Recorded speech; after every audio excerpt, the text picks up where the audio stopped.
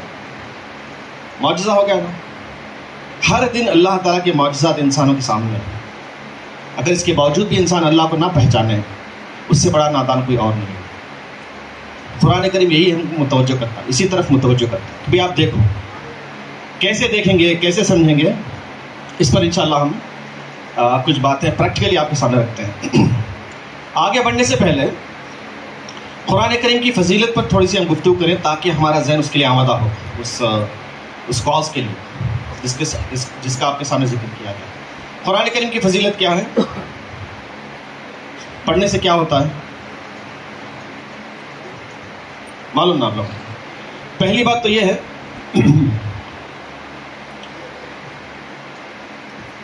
کہ اللہ تعالیٰ, اللہ کے رسول صلی اللہ علیہ وسلم فرماتے ہیں کہ میں تمہارے درمیان 2 چیزیں چھوڑے جا رہا ہوں. ترکت فیکم امرین, 2 چیزیں چھوڑے جا رہا ہوں. کون کون سی؟ قرآن مجید اور سنت رسول صلی اللہ علیہ وسلم. ان کو اگر ہم تھامے رہیں گے تو ہم صحیح راستے پر رہیں گے. اگر صحیح راستے پر نہیں ہے تو مطلب یہ کہ ہم نے نہیں تھاما ہے. اگر ہمارے درمیان اتحاد نہیں ہے تو ہم نے نہیں تھاما ہے. ہماری زندگی کا کوئی مقصد نہیں ہے تو ہم نے نہیں تھاما ہے. لا یعنی باتوں میں یا کاموں میں وقت گزارا ہے تو مطلب یہ کہ ہم نے صحیح طور سے اس کو نہیں سمجھا ہے. صحیح ہے تو یہ کہ آپ کا تعلق صحیح ہے قرآن و سنت سے. صحیح نہیں ہے تو مطلب یہ کہ تعلق صحیح نہیں ہے. سیدھی بات. تو اس کی اتنی غیر معمولی فضیلت ہے کہ کوئی پیغمبر اب دنیا میں آنے والا نہیں ہے, لیکن یہ کتاب ایسی ہے جو آپ کو رہنمائی دے گی. شرط یہ ہے کہ آپ اس کو تھامے رہیں. فتمسک بہما کے معنی یہ ہے کہ آپ ان کو دانتوں کے ساتھ پکڑ لیں, مضبوطی کے ساتھ. کبھی بھی کسی بھی مرحلے میں اس سے تعلق کمزور نہیں ہونا چاہیے. تمسک کے معنی یہی ہوتے ہیں کہ کسی بھی گیون پوائنٹ آف ٹائم آپ کا جو ریلیشن شپ ہے قرآن کریم سے وہ کمزور نہیں ہونا چاہیے, موڈی نہیں ہونا چاہیے. یہ تمام باتیں اس میں آتی ہیں. پھر ایک فضیلت یہ ہے کہ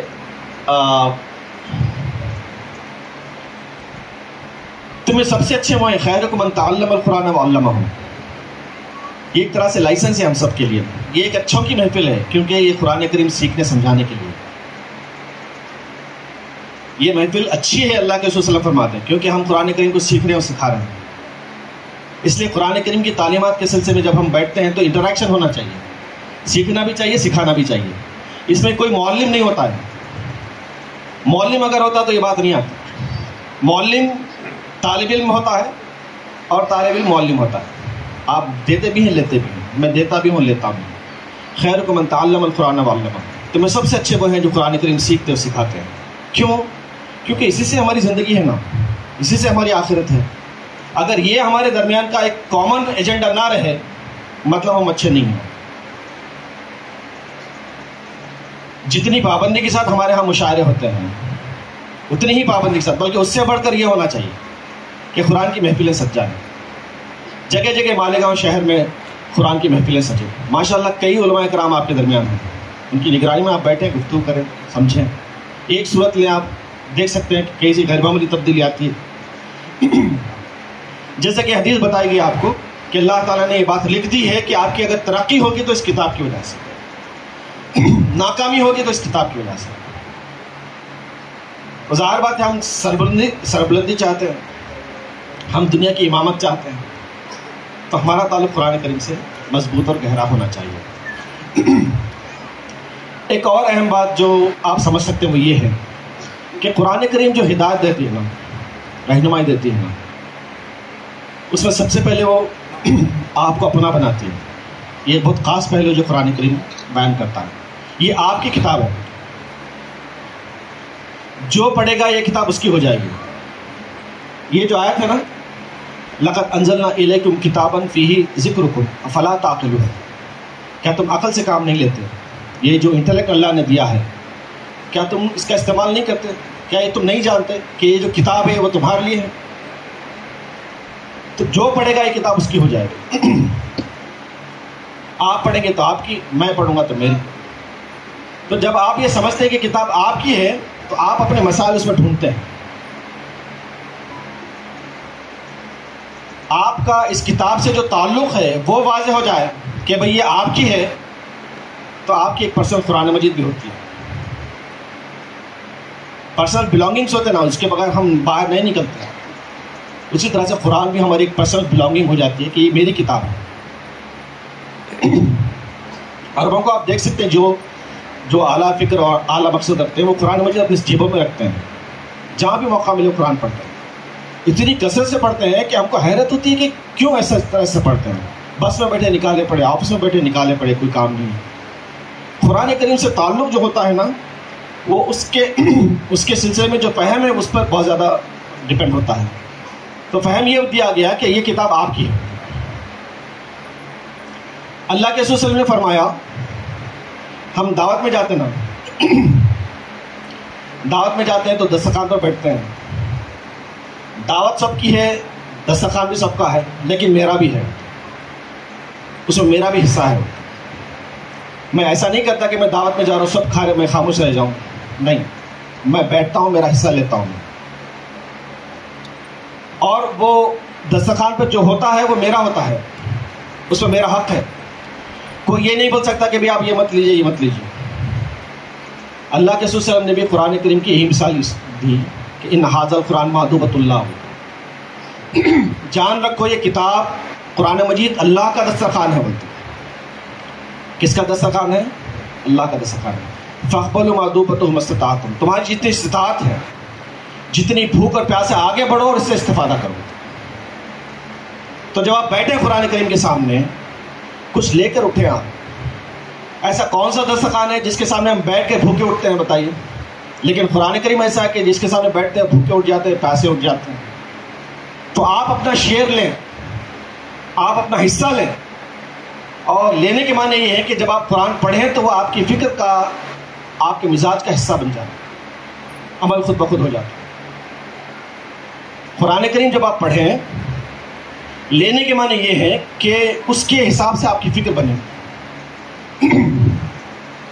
علامہ اقبال کے بارے میں بتایا جاتا نا کہ ان کی فکر قرآنی فکر ہے, ادب سے دلچسپی رکھنے والے احباب. مجھے ایسا لگا کہ قرآن کریم کی ایک آیت ہے، اس آیت کے فہم نے علامہ اقبال کو وہ شعر کہنے پر مجبور کیا، ایسا لگتا ہے مجھے۔ کیا تھی آیت؟ وہ سورۃ الانعام کی ہے، بڑی طویل آیت ہے۔ آیت کا حصہ یہ ہے وَمَا تَسْقَطُ مِن وَرَقَةٍ إِلَّا يَعْلَمُهَا، درخت سے گرنے والا کوئی پتا ایسا نہیں جس کا اللہ تعالیٰ کو علم نہ ہوگا۔ درخت سے پتا گرا، پورے پتے گر گئے، پتجھڑ ہے، کس کی طرف سے ہے؟ اللہ کی طرف سے۔ پتا نہیں گرا، بہار ہے، کس کی طرف سے ہے؟ اللہ کی۔ بہاروں کے خزاں لا الہ الا اللہ، یہ فکر ہے۔ بڑی غیر معمولی کتاب ہے۔ جب آپ اس کے سامنے بیٹھتے ہیں نیک نیتی سے، دعا کرتے ہیں اللہ تعالیٰ سے، اللہ تعالیٰ قرآن کریم کو آپ کے مزاج کا حصہ بنا دیتا ہے۔ جب آپ جاتے ہیں باہر تو قرآن کی نگاہ سے آپ سب دیکھتے ہیں، اور انہی کی طرف اللہ تعالیٰ متوجہ کرتا ہے۔ غور و فکر کی جو دعوت اللہ تعالیٰ دیتا ہے، کن کی طرف دیتا ہے؟ سورج کی طرف دیتا ہے، چاند کی طرف دیتا ہے، آسمان کی طرف دیتا ہے، زمین کی طرف دیتا ہے، درخت کھیت کھلیان کی طرف دیتا ہے۔ تو یہ اس لیے کہ یہ آپ کے لیے ہیں، ان سے آپ کنیکٹ ہو جائیے، اللہ سے آپ قریب ہو جائیں گے، یہ آپ کی منزل تک پہنچا دیں گے آپ۔ تو اسی طرح کی ایک آیت ہم لیتے ہیں اور دیکھتے ہیں کہ کیسے اس پہ غور و فکر کیا جاتا ہے۔ جیسے کہ بتایا گیا آپ کو، قرآن کریم جو ہدایت دیتی ہے وہ آپ کی ذہن سازی کے ذریعے سے، آپ کے مائنڈ کو مولڈ کرتی ہے، آپ کی فکر بناتی ہے۔ فکر بن جائے تو عمل خود بخود ہو جاتا ہے۔ ہم صبح مثال دیے نا، بچے جو لکھتے ہیں نا دیواروں پہ، چھوٹے بچے جو دیواروں پہ لکھتے ہیں نا، کیوں لکھتے ہیں؟ کیونکہ انہوں نے سمجھا ہے کہ کچھ لکھا جاتا ہے، صحیح غلط وہ نہیں جانتے لیکن لکھتے ضرور ہیں۔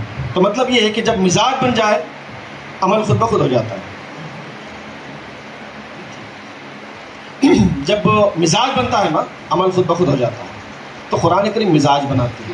کیسے آپ دیکھتے ہیں، بالکل عام فہم آیت ہے ایک، اس پر آپ غور کر کے دیکھیں کہ مزاج کس طرح سے بنتا ہے۔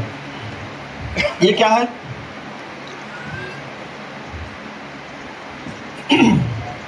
اگر یہ سوال کیا جائے کہ کن کن لوگوں نے اس کو دیکھا ہے تو آپ کا کیا خیال ہے، کتنے ہاتھ اٹھیں گے؟ لیکن صحیح معنوں میں ہم نے نہیں دیکھا ہے وہ۔ آیت میں بتاؤں آپ کو، 55 اور 95 ہر عمر کے لیے یکساں مفید، مفاد عامہ کا عالم بردار۔ ضرور سبسکرائب کریں، لائک کریں، شیئر کریں اور بیل آئیکن پریس کرنا نہ بھولیں۔ ربانی دی اسکالر یوٹیوب چینل۔ ربانی دی اسکالر یوٹیوب چینل علمی، ادبی، دینی، ملی، سماجی، ثقافتی، تہذیبی، فلاحی، طبی، فنی، معاشی، تجارتی، معاشرتی، انتظامی، انقلابی، تحریکی، تحقیقی، تکنیکی، تفتیشی، تعمیری، تعلیمی و معلوماتی یوٹیوب چینل۔ ضرور سبسکرائب کریں، لائک کریں، شیئر کریں اور بیل آئیکن پریس کریں۔ ربانی دی اسکالر یوٹیوب چینل۔